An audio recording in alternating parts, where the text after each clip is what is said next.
በሁለት ዓመታቱ የሰሜኑ ጦርነት ወቅት አዋጊ ከነበሩት ከፍተኛ ወታደራዊ አመራሮች መካከል ሶስቱ በቃኝ ብለው ኮብልለዋል።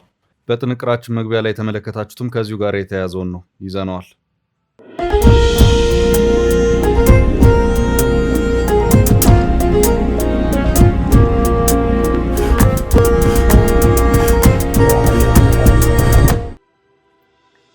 ሰላም ጤና ይስጥልን የተከበራችሁ የፈታ ዴይሊ ቤተሰቦች፣ የሰዓቱን መረጃ ይዘን ተገኝተናል።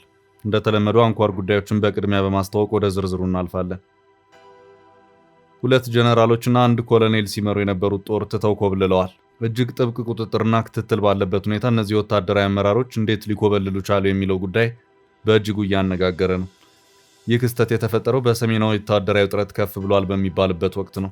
ጥንቅራችን በዕለቱ ከያዛቸው መረጃዎች መካከል አንዱ አድርጎታል። ዓለም አቀፍ ተቋማት በተከታታይ ስጋት ጥሪያቸውን እያሰሙበት ያለው የኢትዮ ኤርትራ ውጥረት አሁንም መነጋገሪያ ሆኖ እንደቀጠለ ነው። ለወራት ሲንከባለል የመጣው የኢትዮ ኤርትራ ፍጥጫ ወደ አዲስ ምዕራፍ መሸጋገሩን ያመለከተ መረጃ ይፋ ሆኗል። የሳተላይት ምስሎች የተጠቀሱበት ይህ መረጃ የኤርትራ ጦር አሁናዊ እንቅስቃሴን በተመለከተ ይፋ ያደረገው ጉዳይ ልዩ ትኩረት ስቧል። በዝርዝር እናደርሳለን።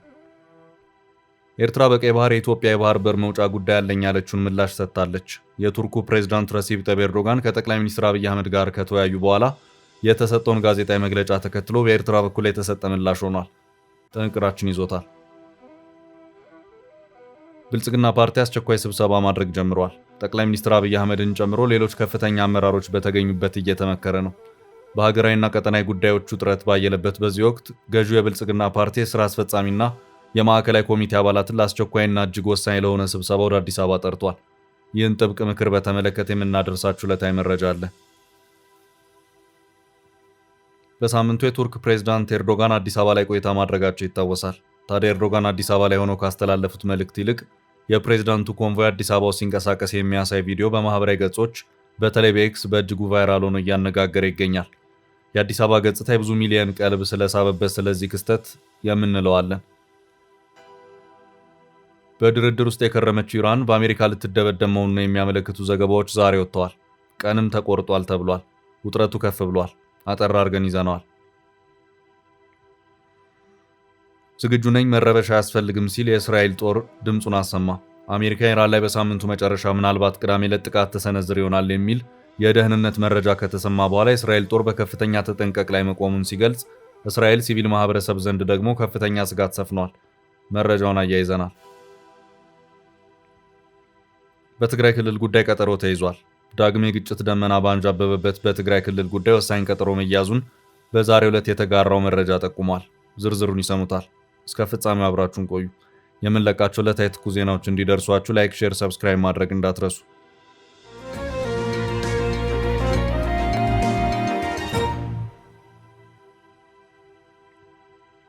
ጀነራሎቹ ከዱ። ሁለት ጀነራሎችና አንድ ኮሎኔል ሲመሩ የነበሩት ጦር ትተው ኮብልለዋል። እነዚሁ ከፍተኛ ወታደራዊ አመራሮች ቲዲኤፍ በተባለ በህወሓት የታጣቂዎች አደረጃጀት ውስጥ በከፍተኛ አመራር ውስጥ የነበሩ ናቸው። አንደኛው በህወሓት ውስጥ የተፈጠረውን ልዩነት ተከትሎ ሰራዊቱ ለምን ፖለቲካ ውስጥ ይገባል የሚል አቋም በመያዛቸው ከአመራርነት ተሰናብተው ከዚያም በቅርብ ክትትል ስር እንዲሆኑ ከተደረገ በኋላ ለቀናት ታስረው በክስ ላይ ያሉ በዋስ የተለቀቁ ናቸው። ይህ ሰው ብርጋዴር ጀነራል ጉሽ ገብረ በመባል የሚታወቁ ሲሆኑ አንደኛው ከትግራይ አዲስ አበባ ከገቡት ወታደራዊ አመራሮች መካከል ሆነዋል። ሌላኛው አዲስ አበባ የገቡት የህወሓት ታጣቂዎች ከፍተኛ ወታደራዊ አመራር ብርጋዴር ጀነራል ከበደ ፍቃዱ ናቸው። ጀነራሉ በሁለት ዓመታቱ የሰሜኑ ጦርነት ወቅት በቆቦና ወልዲያ አቅጣጫ የህወሓትን ሰራዊት እየመሩ ሲዋጉ የነበሩ ናቸው። ከዚህ ውጭም ኮሎኔል ንጉስ ወልደ ገብርኤልም ከትግራይ የህወሓት ኃይሎች ኮብልለው አዲስ አበባ የገቡ መሆኑ ታውቋል። በህወሓት በኩል ከዚህ ቀደም ሰራዊቱን አጠራሉ የሚል መግለጫ በክልሉ የሰላምና ጸጥታ ቢሮ በኩል መግለጫ የተሰጠበት መሆኑ የሚታወስ ነው። በጊዜው ብርጋዴር ጀነራል ጉሽ ገብረም የታሰሩት ይህንኑ መግለጫ ተከትሎም ነበር። ብርጋዴር ጀነራል ጉሽ ገብሩ በታጣቂዎቹ አደረጃጀት ውስጥ የአርሚ 15 አዛዥ ነበሩ። ጀነራል ጉሽ በጊዜው ህወሓት በደብረ ጽዮንና በአቶ ጌታቸው ቡድኖች መካከል የተፈጠረውን ልዩነት ተከትሎም በነ ጀነራል ምግብ የሚመራው የሰራዊቱ አመራር ክፍል የደብረ ጽዮንን ደግፎ የቆመበት ሁኔታ ተፈጠረ። በዚህ ወቅትም ጀነራሉ ሰራዊቱ በፖለቲካ ውስጥ ምን አገባው የሚል አቋም ይዘው ማራመድ ጀመሩ። ልዩነቱን ተከትሎ አቶ ጌታቸውና ጓዶቻቸው ትግራይን ለቀው ሲወጡ፣ ጀነራሉ ግን እዚያው ትግራይ በመቅረታቸው በጥብቅ ክትትል ውስጥ እንዲቆዩ ተደረገ። እናም ለእስር ተዳርገው ክስ እንዲመሰረትባቸው የተደረገውም ከዚሁ ጋር በተያያዘ ነበር። በዋስ ከተለቀቁ በኋላ በምን መልኩ ከትግራይ ተነስተው አዲስ አበባ እንደገቡ ግን ግልጽ አይደለም። በትግራይ ከተወሰኑ ጊዜያት ወዲህ እየታየ ነው ከተባለው የጦርነት ደመና ጋር በተያያዘ በርካታ ሰዎች ክልሉን እየለቀቁ መሆኑን መረጃዎች እያመለከቱ ነው። እንደ ዶቼ ቬለ ያሉ መገናኛ ብዙሃን በክልሉ የግዳጅ ወታደራዊ አፈሳ መጀመሩንም አመላክተዋል። በዚህም በተለይ ወጣቶች በአጎራባች ክልሎች በኩል በስፋት እየወጡም ነው ተብሏል። ህወሓት የፌዴራሉ መንግስት ጦርነት ሊከፍትብኝ እየተዘጋጀ ነው፣ ሰራዊትም ማስጠግቷል፣ ጥቃት የሚሰነዝርብን ከሆነ እንመክታለን በማለት በድርጅቱ ሊቀመንበር ደብረጽዮን ገብረ ሚካኤል በኩል አስተላልፏል። በህወሓት ታጣቂዎች በኩል ከሳምንታት በፊት በጠለምት አካባቢ በድንገት የተሰነዘረው ጥቃት ነገሮችን እንደቀያየራቸው ይነገራል። በአጠቃላይ በትግራይ እየታዩ ናቸው በተባሉት አዳዲስ ለውጦች ላይ እስካሁን ባለው ሁኔታ የፌዴራሉ መንግስት ያለው ምንም ነገር የለም።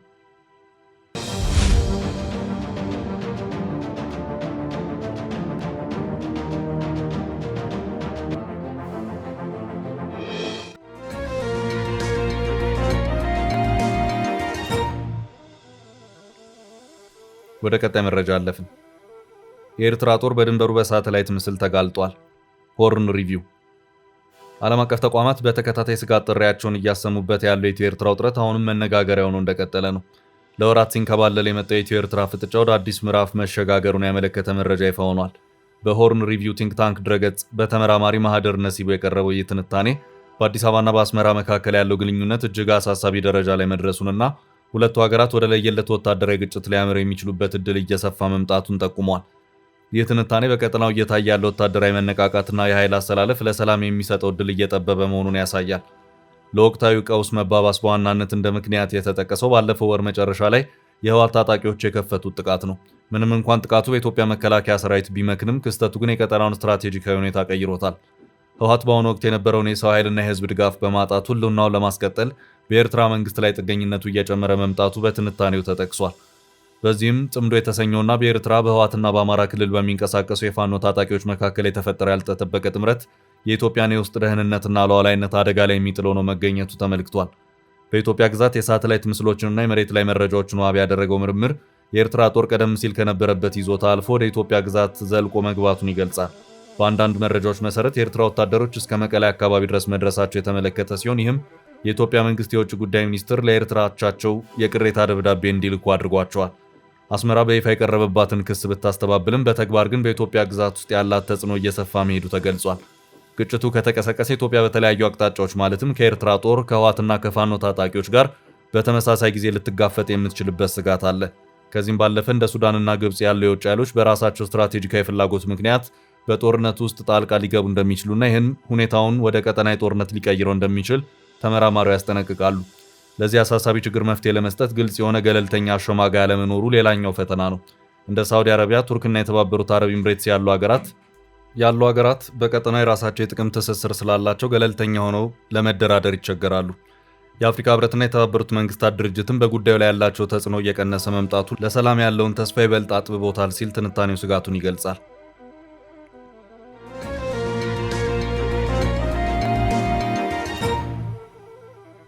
ወደ ቀጣይ ርዕስ አለፍን። ለአዲስ አበባ መግለጫ የኤርትራ ምላሽ።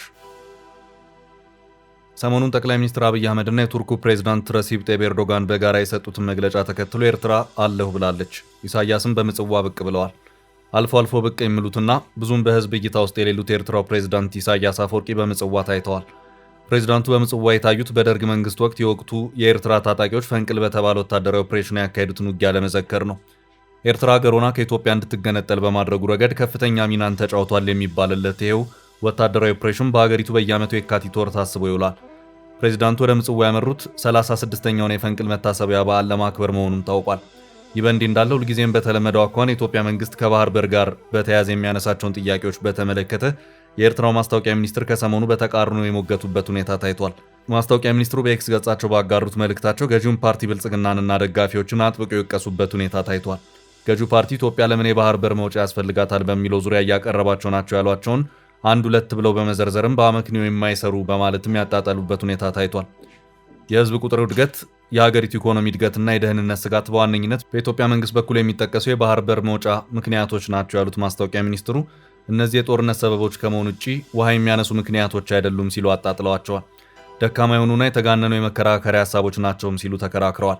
ከባድ የውስጥ ግጭቶች ያጋጠሙት መንግስት የራሱን የሀገር ውስጥ ተግዳሮቶች በመፍታት ላይ ከማተኮር ይልቅ ራሱን አላስፈላጊ በሆነ ቀጠናዊ ግጭት መክተቱ አግባብነት የሌለው ነው ሲሉም ሀሳባቸውን አስፍረው ታይተዋል። የኢትዮጵያ መንግስት ኢትዮጵያ ከባህር በር ውጭ እንድትሆን የተደረገው በሴራና ፍትሃዊ ባልሆነ መንገድ ነው በማለት ሀገሪቱ ዛሬም ቢሆን የባህር መውጫ ማግኘት ያለባት መሆኑን አጥብቆ አቋሙን ሲገልጽ ይታያል። በዚሁ ዙሪያም በተለይ ከአሰብ ጋር በተያያዘም ከኤርትራ መንግስት ጋር ለመነጋገር ዝግጁ መሆኑን በመግለጽ በውጭ ጉዳይ ሚኒስትር ጌዲዮን ጢሞቴዎስ በኩል በቀጥታ ለኤርትራው ማስታወቂያ ሚኒስትር ደብዳቤ የጻፈበት ሁኔታ እንደነበር የሚታወስ ነው። ኤርትራ ለዚህ ደብዳቤ ቀና ምላሽ አልሰጠችም። ከደብዳቤው በኋላም የቱርኩ ፕሬዝዳንት በአዲስ አበባ ይፋ የሥራ ጉብኝት ባደረጉበት ወቅትም ጠቅላይ ሚኒስትር አብይ አህመድ ኢትዮጵያ የባህር በር መውጫ ያስፈልጋታል በማለትም ጠበቅ ያለ ማብራሪያ የሰጡበት ሁኔታ ታይቷል። የኤርትራው ማስታወቂያ ሚኒስትር ምላሽ የተከተለውም ይህንኑ ንግግር ተከትሎ ነው።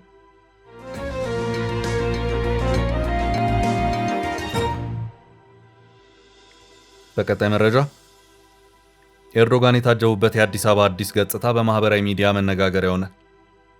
በሳምንቱ የቱርክ ፕሬዝዳንት ኤርዶጋን አዲስ አበባ ላይ ቆይታ ማድረጋቸው ይታወሳል። ፕሬዝዳንቱ በሶማሊላንድ ዕውቅና ጉዳይ ጠበቅ ያለ ንግግር ማድረጋቸው ይታወሳል።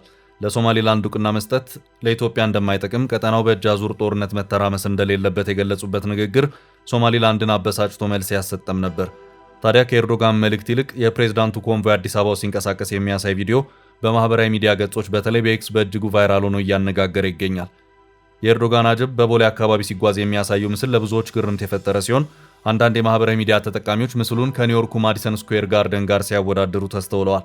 ሌሎች ደግሞ በአዲስ አበባ አዲስ ገጽታና ዘመናዊ ከተማ ፕላን መደመማቸውን ገልጸዋል።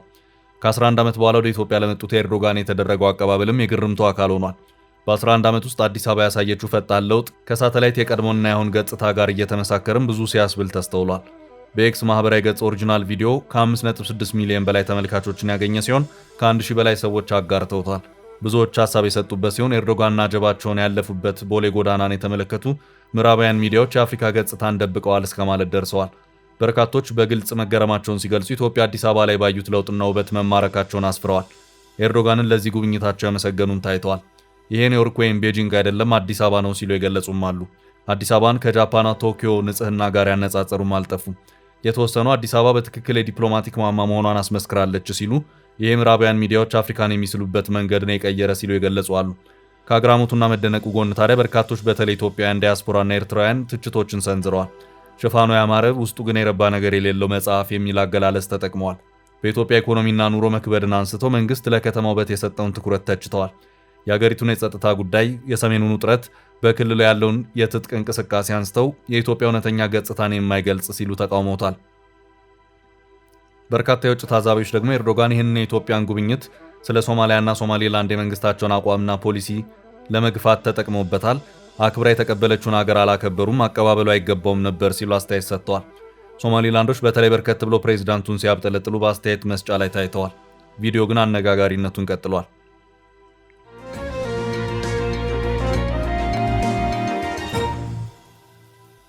በቀጣይ ርዕሳችን የብልጽግና አስቸኳይ ስብሰባ።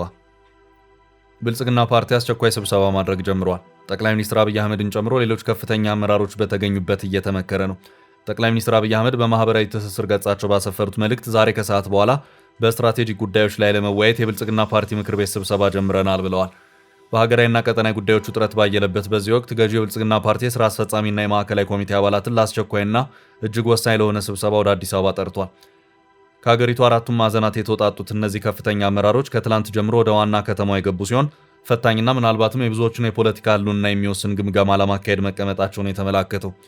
በዚህ ምክክር የሚተላለፉ ውሳኔዎች የኢትዮጵያን የፖለቲካ አቅጣጫ በእጅጉ ሊቀይሩ እንደሚችሉ ይጠበቃል። በጠቅላይ ሚኒስትር አብይ አህመድ የሚመራው ብልጽግና ፓርቲ በመደመር ፍልስፍና ላይ የተመሰረተ የአንድነትና የሁለንተና የብልጽግና ራዕይን የሚያራምድና በህግ የበላይነትና በአካታችነት መርሆች የሚመራ መሆኑን ማኒፌስቶ ይገልጻል። በሌላ በኩል የብልጽግና ፓርቲ ምክር ቤት ከዚህ ቀደም ባወጣው መግለጫ የሰሜን ኢትዮጵያ ጦርነት በአሸናፊነት መደምደሙን በመግለጽ በአሁኑ ወቅት የውስጥና የውጭ ጽንፈኞች ግጭት ለመቀስቀስ እየሞከሩ ነው ሲል መክሰሱ አይዘነጋም። በኢትዮጵያ ገዢው ብልጽግና ፓርቲና በኤርትራ መንግስት መካከል ያለው ግንኙነት የኢትዮጵያ የቀይ ባህር ፍላጎት ጥያቄን ተከትሎ ተካሯል። ኤርትራ የብልጽግና ፓርቲን ጦርነት ለመጀመር ሰበብ እየፈለገ ነው ስትል ስትከስ፣ የኢትዮጵያ መንግስት በበኩሉ ኤርትራ ለታጣቂዎች ድጋፍ እያደረገች ነው ሲል ይወነጅላል።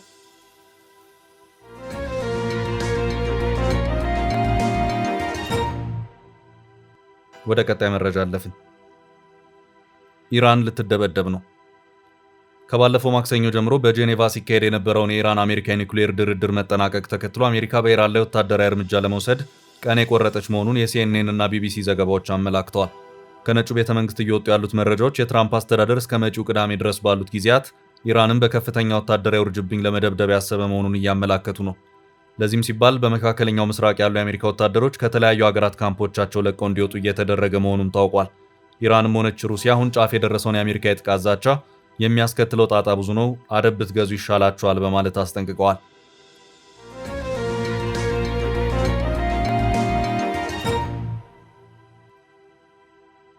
በቀጣይ ርዕስ ዝግጁ ነኝ፣ መረበሻ አያስፈልግም።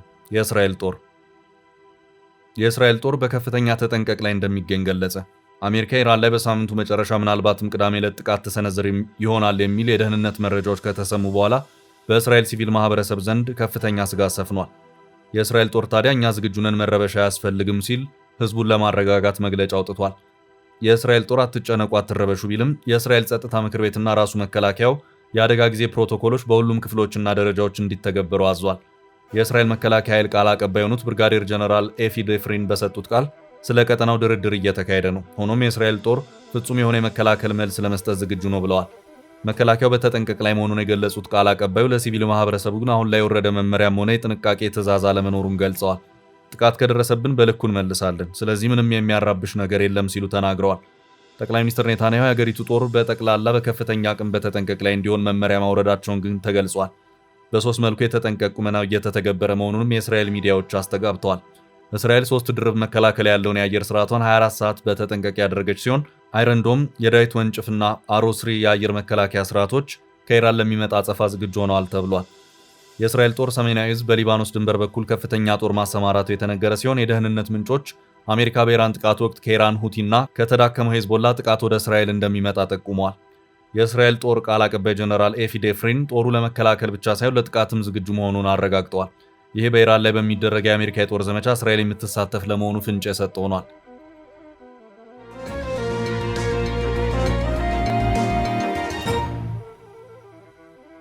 በቀጣይ ርዕስ በትግራይ ጉዳይ የተያዘው ቀጠሮ።